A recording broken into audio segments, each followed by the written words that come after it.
बोलो राधे राधे। सतकथा में आज की कथा है। कृष्ण का प्यार तो सबने जाना, लेकिन बलराम की प्रेम कथा किसी ने न जाना। तो आज हम बलराम की प्रेम कथा के बारे में सुनेंगे।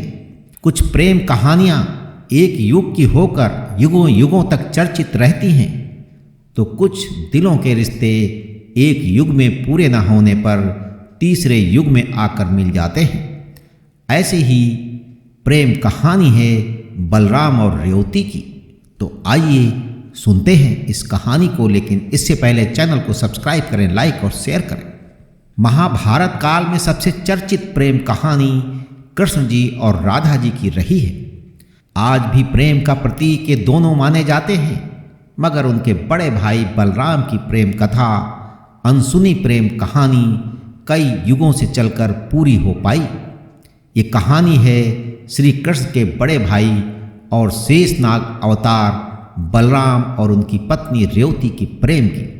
पौराणिक कथाओं के अनुसार बलराम और रेवती के बीच सतयुग में प्यार हुआ था, लेकिन दोनों एक दूसरे से द्वापर युग में मिल पाए।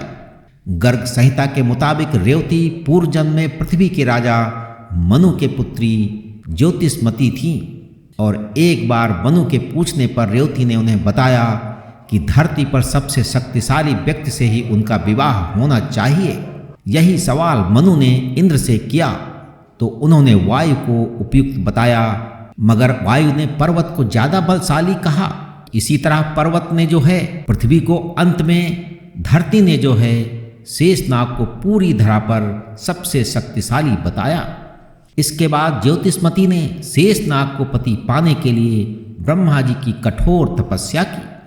ब्रह्मा जी ने उन्हें वरदान देते हुए कहा कि द्वापर युग में दोनों का विवाह होगा, और अगले जन्म में ज्योतिष्मती महाराजा रेवतक की पुत्री बनी।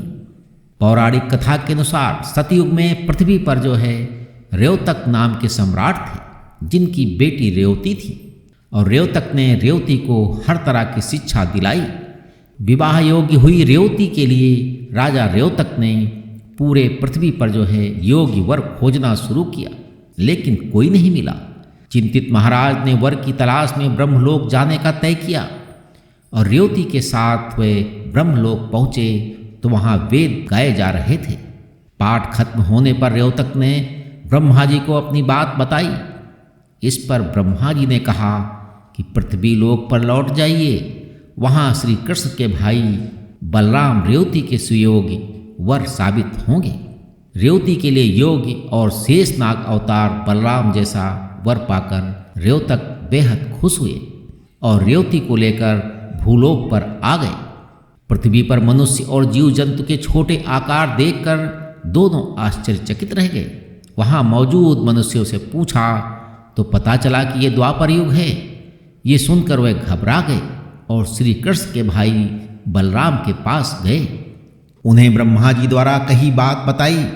रेवतक की बात सुनकर बलराम मुस्कुराए और महाराज से बोले, जब तक आप ब्रह्मलोक से लौटे हैं तब तक पृथ्वी पर 2 युग गुजर गए हैं। इस समय पृथ्वी पर द्वापर युग है, इसलिए यहाँ छोटे आकार के लोग दिख रहे हैं। महाराज रेवतक पुत्री की लंबाई को लेकर चिंतित थे, इसलिए उन्होंने बलराम से कहा कि जब तक रेवती आपसे लंबी है, विवाह कैसे होगा। इस पर बलराम जी ने रेवती को हल से नीचे दबा दिया। इससे रेवती का कद छोटा हो गया। इसके बाद रेवतक ने रेवती और बलराम का विवाह करवाकर खुद संन्यास ले लिया। इसके बाद से बलराम और रेवती प्रेम पूर्वक पृथ्वी पर रहने लगे। तो पौराणिक कथाओं में आज बस इतना। अगली बार हम सुनेंगे एक नई कथा। तब तक के लिए ईश्वर की सभी शुभकामनाएं आपके साथ बनी रहें।